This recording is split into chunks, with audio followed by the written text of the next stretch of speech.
7 puertas acorazadas. Un búnker bajo tierra en plena capital de España. Ricardo Hernández Motos espera en silencio mientras afuera se acumula la tensión. Es mayo de 2025 y la tercera generación de uno de los clanes más temidos de Madrid está a punto de caer.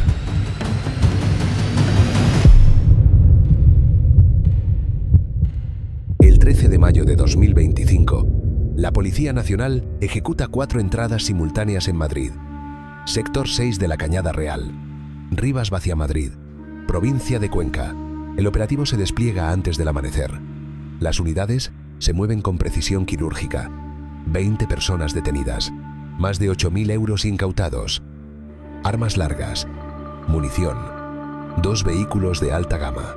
Entre los arrestados, un nombre que los investigadores llevaban años esperando: Ricardo Hernández Motos, conocido como El Bola, tercera generación del clan de los Gordos, heredero directo de un imperio criminal que sobrevivió décadas. El jefe de la operación lo describió con exactitud: el narco urbano más activo de Madrid en 2025. No era hipérbole, era constatación de un hecho. Durante años, mientras la policía desmantelaba otras redes criminales en la capital, El Bola mantenía su estructura operativa sin grandes alardes, sin violencia innecesaria, sin guerras territoriales que atrajesen titulares.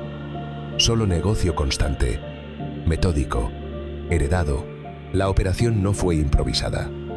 Comenzó en octubre de 2021, cuando los agentes detectaron movimiento constante en una vivienda del poblado. No era el trajín habitual de una zona marginal, era otra cosa. Cientos de consumidores acudían allí a comprar pequeñas dosis de heroína y cocaína con una regularidad que revelaba organización. El patrón era inconfundible: turnos organizados, vigilancia permanente, protocolos de seguridad. Todo apuntaba a los Gordos. Durante meses, los investigadores documentaron cada movimiento.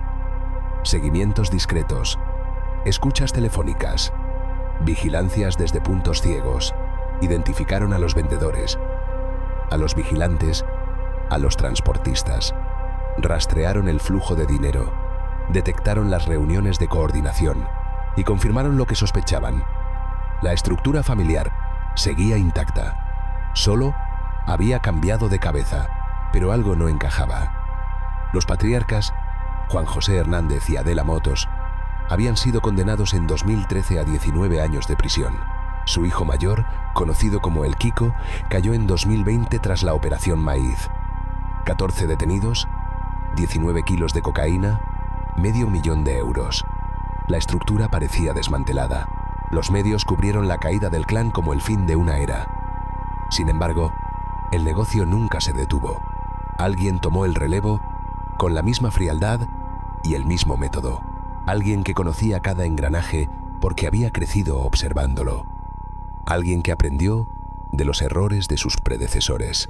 El búnker de la Cañada Real se convirtió en el símbolo de esa continuidad. Los agentes lo describieron como una fortaleza de la Segunda Guerra Mundial. No exageraban: 7 puertas blindadas que había que abrir una por una, cada puerta reforzada con acero, diseñada para resistir intentos de entrada violenta. Cámaras de vigilancia en cada acceso, monitoreando los ángulos muertos. Sistemas para destruir pruebas en segundos. Cuando la policía intentaba entrar, el protocolo se activaba automáticamente. Eliminar la droga, esconder el dinero, no dejar rastro. Ganar tiempo era ganar supervivencia. Cada minuto que tardaban los agentes en atravesar una puerta era un minuto para hacer desaparecer evidencias.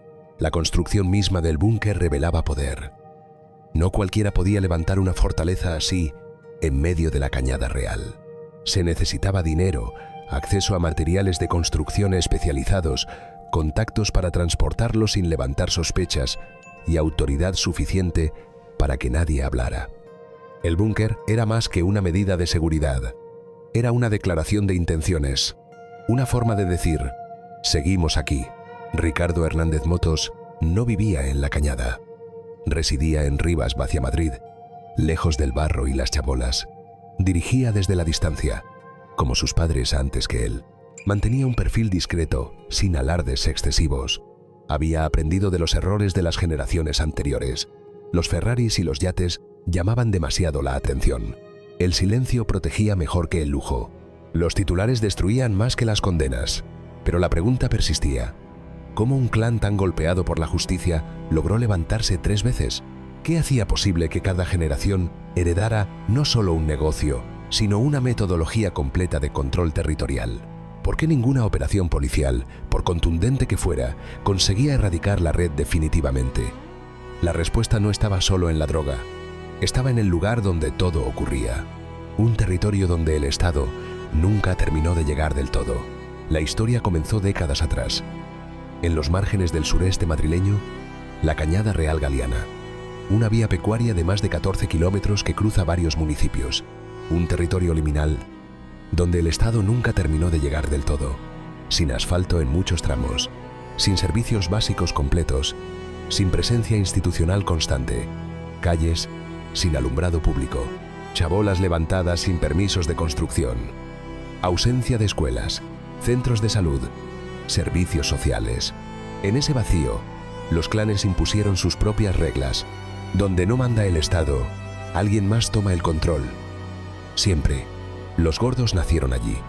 Su origen se remonta a Antonio Motos, el padre de Adela, quien llegó desde Extremadura y se instaló en los poblados chabolistas de Madrid.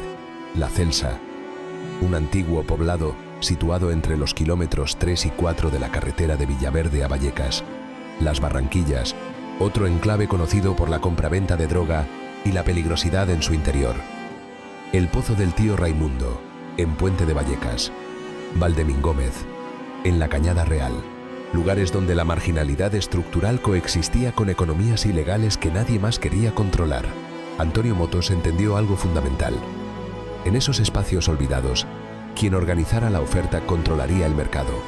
La competencia era violenta. Sí, pero la violencia sin estructura no duraba.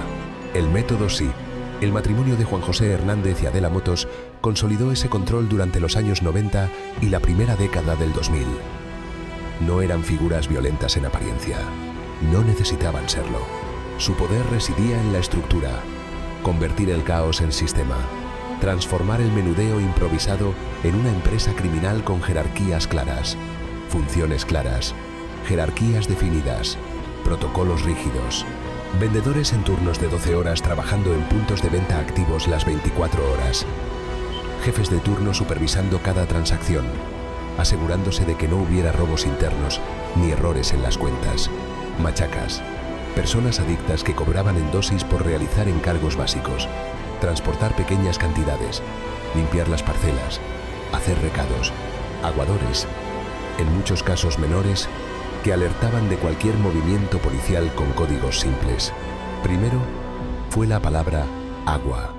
Después evolucionó a Popeye. Detalles pequeños que demostraban adaptación constante. Cada operación policial les enseñaba algo nuevo. La mercancía se almacenaba en parcelas aparentemente inactivas que funcionaban como depósitos centrales. Eran puntos ciegos dentro del sistema visible. Chabolas que desde afuera parecían abandonadas, pero que por dentro estaban acondicionadas para almacenar cantidades importantes de droga. Cuando alguien de confianza entraba, se activaba un protocolo de seguridad que separaba temporalmente las ventas hasta confirmar que no había peligro. Los aguadores dejaban de dar señales de entrada. Los vendedores salían del punto. Se creaba una pausa artificial en el negocio. Todo volvía a la normalidad solo cuando se verificaba que el visitante era quien decía ser. Las estimaciones policiales hablaban de más de 25 kilos de heroína al mes, además de grandes cantidades de cocaína y hachís. Pero el volumen no era lo más impresionante, era la constancia. El flujo no se detenía. La facturación diaria podía alcanzar los 60.000 euros solo en el sector 6 de la Cañada. 60.000 euros diarios equivalen a más de 1.800.000 euros al mes. Y eso solo en un sector. Los Gordos operaban en múltiples ubicaciones. Los patriarcas no residían en el poblado. Sería demasiado arriesgado. Vivían en Puente de Vallecas, en la avenida de los Andaluces del Pozo. Viviendas de planta baja con accesos controlados. Desde allí dirigían la organización sin tocar la droga directamente. Nada se hacía sin su autorización. Visitaban el poblado regularmente para supervisar, para recordar quién mandaba, pero no se exponían al día a día del negocio. Eso era para los escalones inferiores. Incluso tenían una medalla de oro con sus rostros grabados. Era un símbolo del poder acumulado, una pieza única que demostraba el nivel de culto a la personalidad que habían construido. Dentro de sus casas, el lujo era evidente.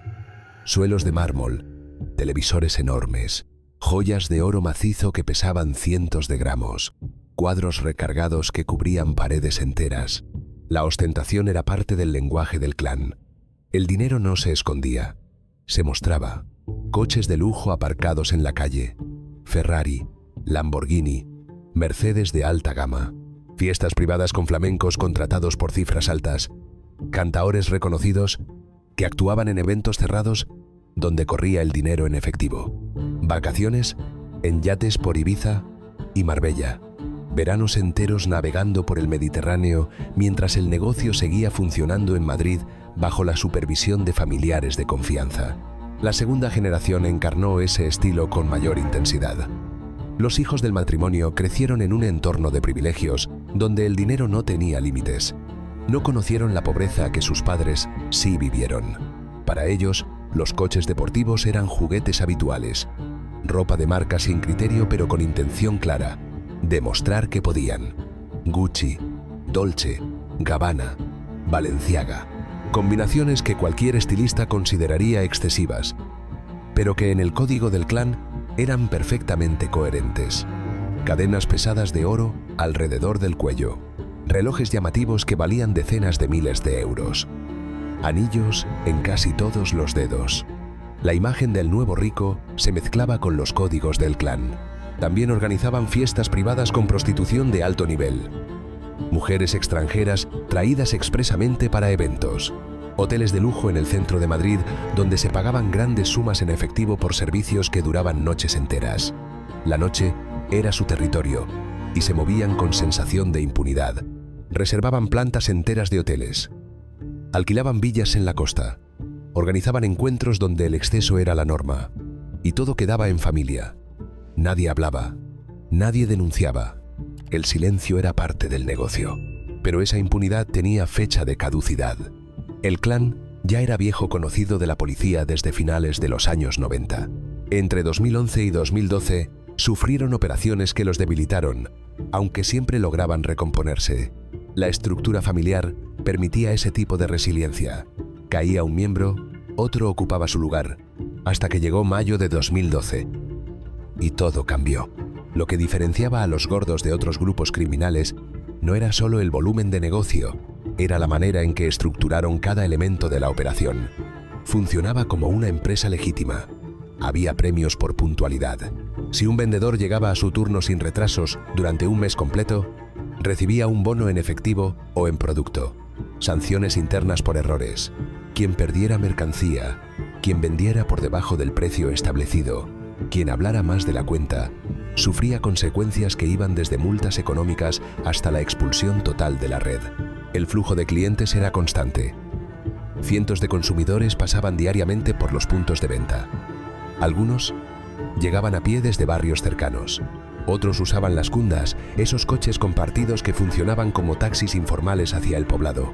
Las parcelas blindadas eran el corazón del sistema. 3 ubicaciones principales en la Cañada Real funcionaban como puntos de venta activos: las parcelas 70B, 87B y la chabola del número 86 de la calle Francisco Álvarez.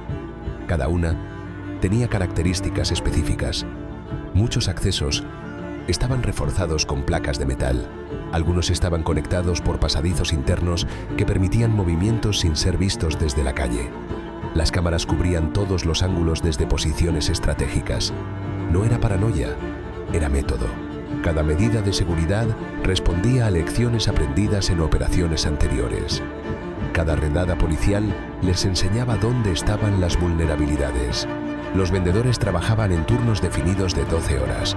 Turno diurno, de 8 de la mañana a 8 de la noche. Turno nocturno de 8 de la noche a 8 de la mañana. Recibían la droga en cantidades específicas al inicio de su turno y debían venderla en plazos concretos. Al final del turno, entregaban el dinero recaudado y reportaban cuántas dosis habían movido. Si sobraba mercancía, la devolvían. Si faltaba dinero, debían explicar por qué. El control era absoluto.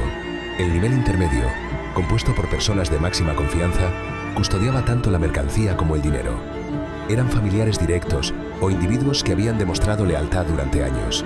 Cuñados, primos, sobrinos, gente que había crecido en el entorno del clan y que entendía las reglas sin necesidad de explicaciones. Ellos no vendían directamente. Su función era recibir, almacenar y entregar según las órdenes del nivel superior. Eran el puente entre los patriarcas y la operación diaria. Gestionaban las cuentas, resolvían conflictos entre vendedores, tomaban decisiones operativas cuando los líderes no estaban disponibles. En el eslabón más bajo estaban los aguadores. Su trabajo era simple, pero crítico. Vigilar los accesos, identificar movimientos sospechosos, alertar al resto. Se apostaban en puntos estratégicos alrededor del perímetro. Esquinas donde se veía la carretera principal, azoteas con visión amplia, cruces de caminos donde los coches policiales tenían que pasar necesariamente. Cobraban en dosis. Muchos eran adictos que necesitaban la sustancia para funcionar. El clan aprovechaba esa dependencia. No había nóminas ni contratos. Solo un intercambio directo. Trabajo por droga. Si querían consumir, tenían que vigilar. Si vigilaban mal, dejaban de recibir dosis. Era un sistema de control perfecto. El silencio era otra pieza fundamental del engranaje. Nadie hablaba con la policía. Nadie testificaba en los juicios. Quien lo hacía sabía las consecuencias. No siempre se trataba de violencia explícita. A veces bastaba con el aislamiento.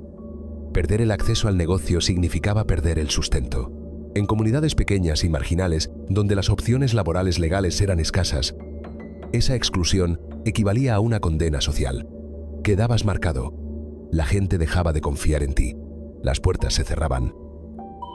Y en la Cañada Real, donde casi todo el mundo se conocía, eso significaba el exilio. Los gordos también controlaban las rutas de acceso al poblado. Las cundas, coches compartidos que salían de Madrid rumbo a la Cañada, transportaban a los consumidores desde diferentes barrios. A menudo eran taxistas jubilados que ganaban dinero extra. El clan acordaba horarios, tarifas, puntos de recogida. Cada cunda tenía un recorrido fijo. Lavapiés, Vallecas, Usera, salían cada hora desde lugares específicos. Los conductores cobraban una cantidad fija por viaje. El clan se quedaba con un porcentaje. Todo estaba planificado. Todo estaba documentado. La policía encontró libros de administración con detalles de ventas y horarios.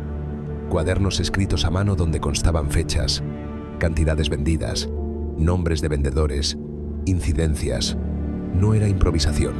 Era gestión empresarial aplicada al narcotráfico. Esa estructura permitió al clan sobrevivir décadas. Cuando caía un líder, otro ocupaba su lugar sin que el sistema se detuviera.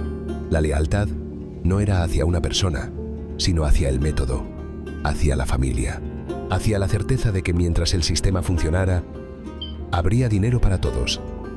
Por eso cada operación policial, por contundente que fuera, solo lograba ralentizar el negocio, nunca eliminarlo, porque el problema no era solo criminal, era también social, territorial, estructural.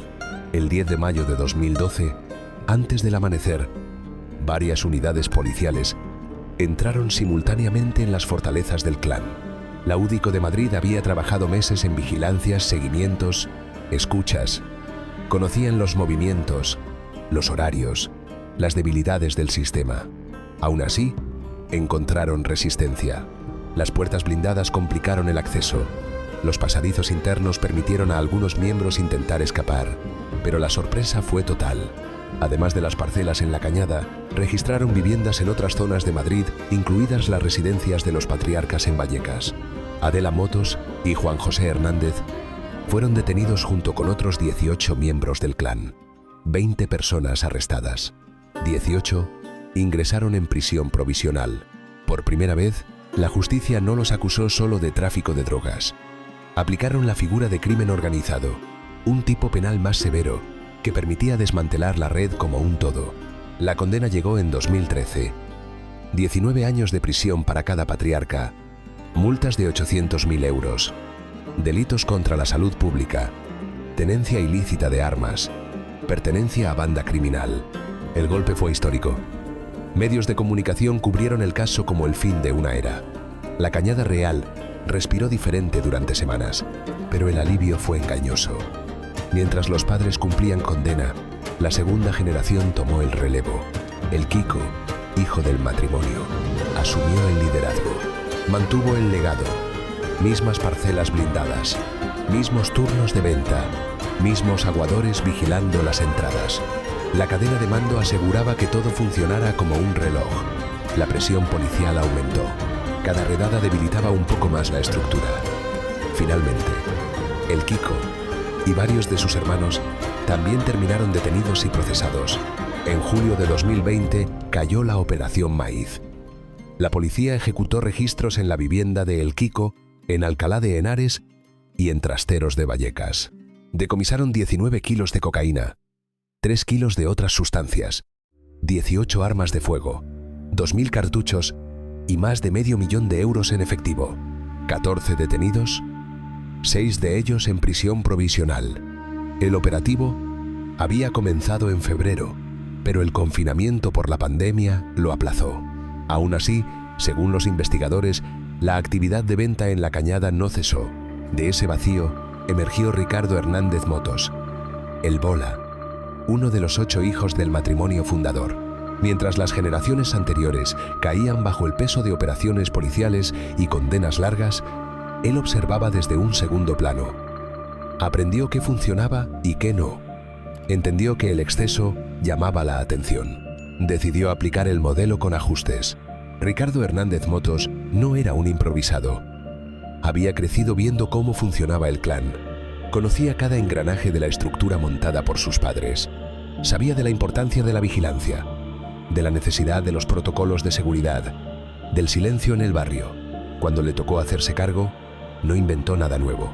Simplemente aplicó las mismas reglas con un perfil más bajo que el de sus hermanos mayores. El Bola tenía alrededor de 38 años en 2025. No vivía en la Cañada Real como residente fijo, sino en una vivienda en Rivas Vacia Madrid. Desde allí dirigía la organización, utilizando el poblado como centro de operaciones, pero manteniendo su vida personal alejada. Esto respondía a una estrategia de seguridad: no exponerse tanto en un lugar constantemente vigilado por la policía. Su estilo de vida no era tan ostentoso como el de la primera generación. Mientras sus padres y hermanos presumían de coches de lujo, joyas de oro y fiestas interminables, él mantenía un perfil algo más discreto, no por falta de recursos, sino porque entendía que el exceso llamaba demasiado la atención. Vivía holgadamente, manejaba mucho dinero en efectivo, tenía coches de alta gama y se daba sus fiestas, pero no residía en Marbella con su yate. Como dijo el jefe de la investigación, el negocio bajo su mando seguía girando en torno a las mismas actividades que habían hecho fuerte al clan: tráfico de estupefacientes, principalmente cocaína y heroína, almacenamiento en puntos blindados, distribución controlada. Una red de vendedores y vigilantes que trabajaban 24/7.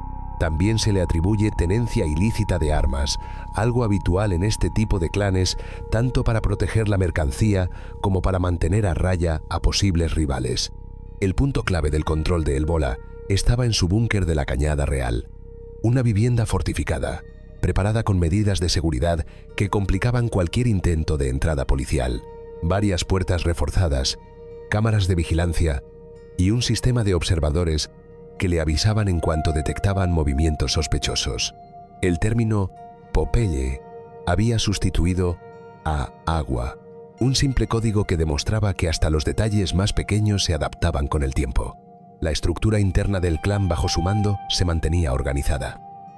En la cúspide estaba él, supervisando y tomando decisiones importantes.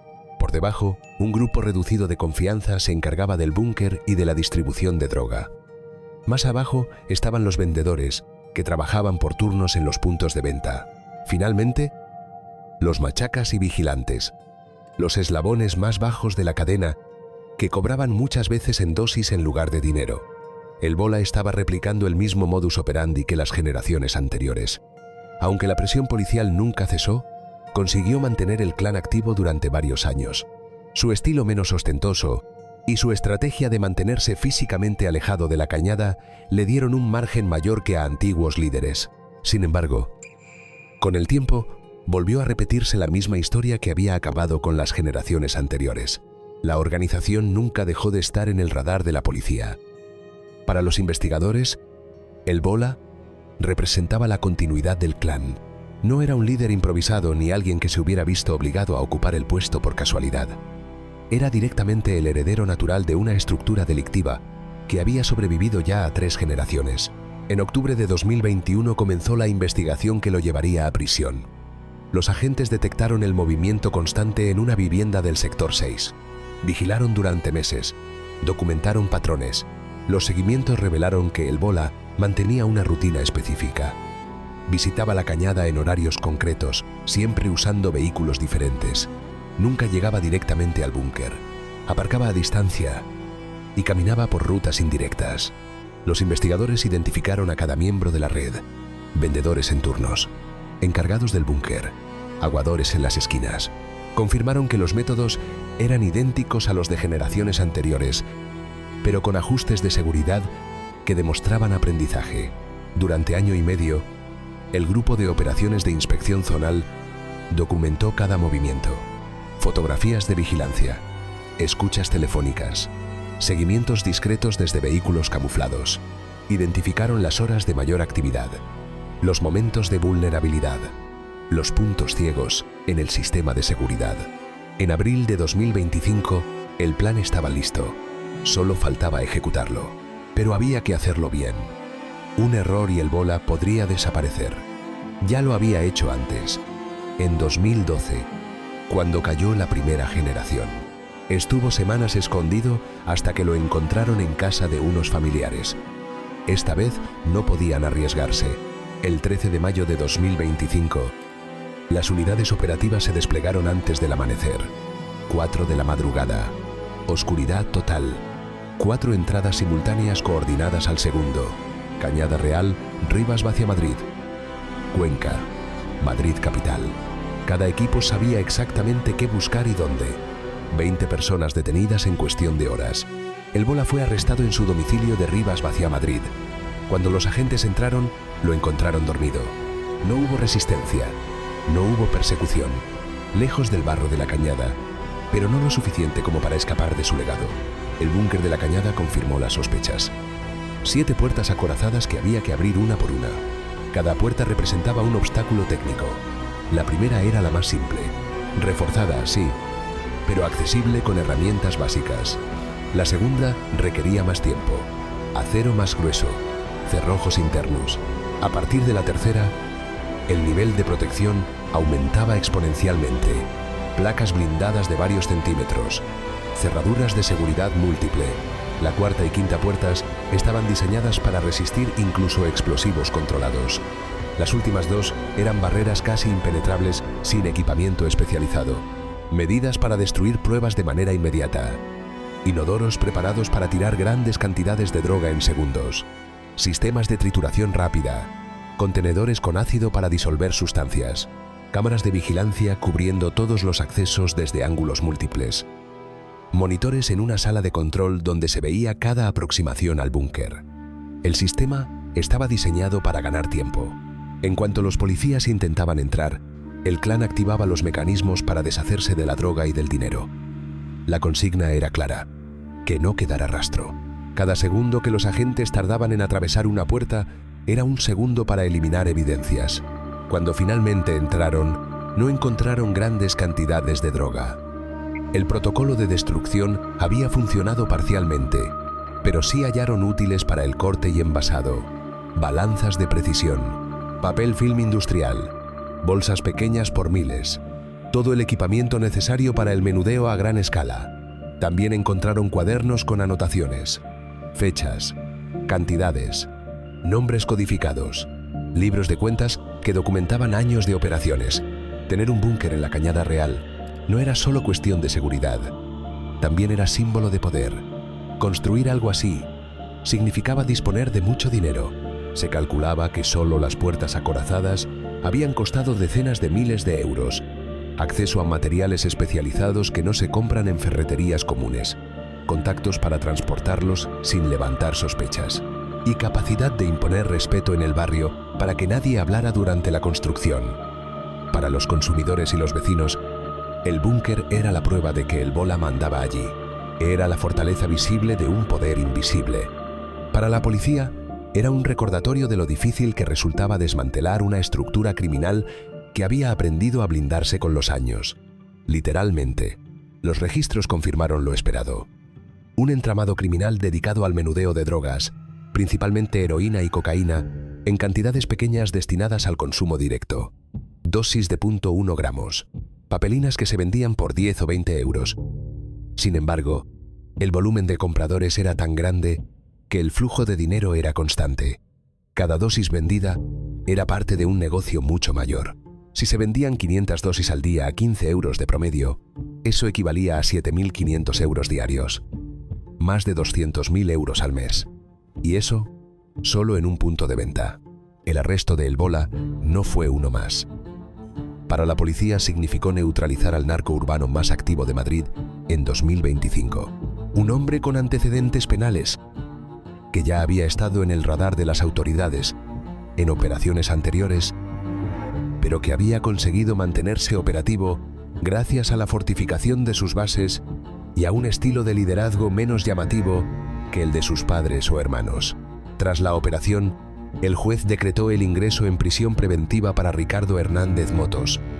Fue el único de los detenidos que quedó en esa situación, lo que demuestra la relevancia que tenía dentro del entramado. El resto de la organización quedó debilitada. Los investigadores creen que otros clanes aprovecharán su ausencia para ocupar espacio en la cañada, aunque no se espera un conflicto abierto entre ellos.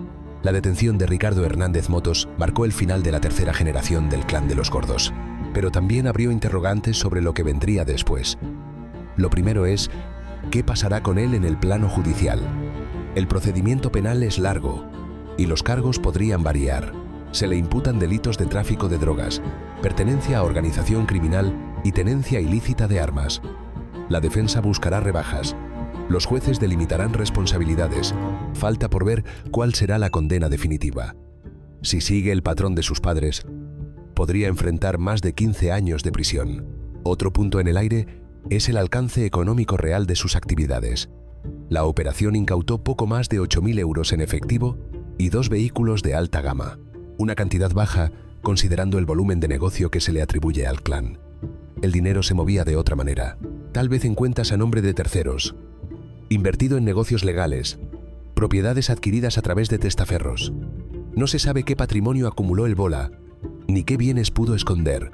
Tampoco está claro cuáles eran sus rutas de abastecimiento. En la investigación no trascendieron detalles sobre los proveedores de la droga ni sobre conexiones con redes internacionales. ¿Compraba directamente a cárteles latinoamericanos? ¿Tenía intermediarios en el sur de España? Esa parte del negocio permanece en la sombra. Los grandes proveedores rara vez caen en operaciones de menudeo. La otra gran incógnita está en la Cañada Real. La caída de un líder abre siempre un vacío. Tal vez no haya enfrentamientos violentos, pero sí una redistribución de poder. Otros clanes familiares operan en el poblado. Sobrinos de los Gordos, ramas secundarias de la familia, grupos nuevos de otras zonas. El mercado no desaparece porque un líder caiga. El mercado se adapta.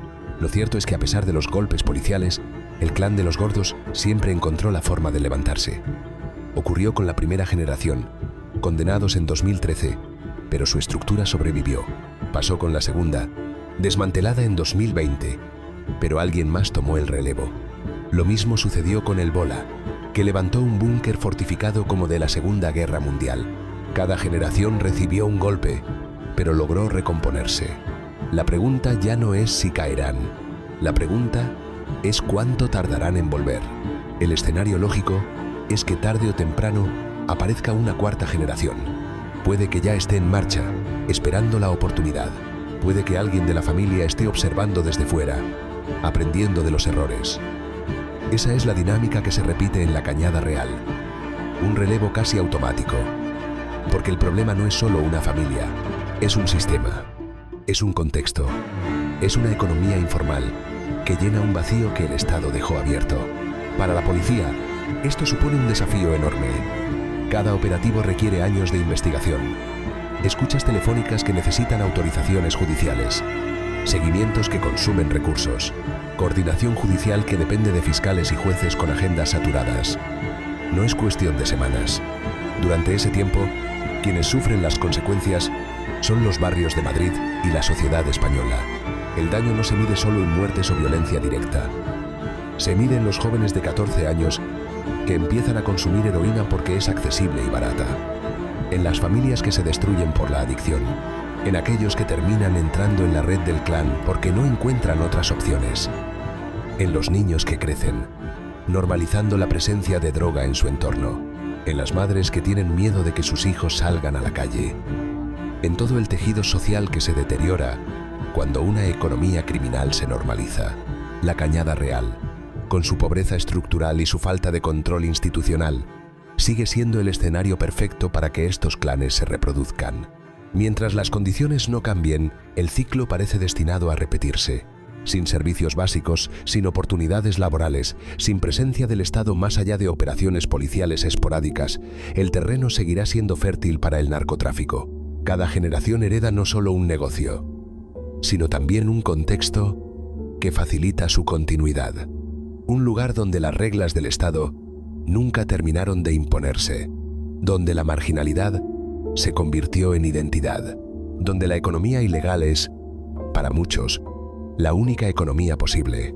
La pregunta no es si los gordos volverán, la pregunta es cuándo y quién será el próximo en heredar un imperio construido sobre el abandono, la marginalidad y la certeza de que, en ciertos lugares, el Estado nunca terminó de llegar del todo. Hasta que eso cambie, siempre habrá alguien dispuesto a ocupar el trono. Siempre habrá una siguiente generación.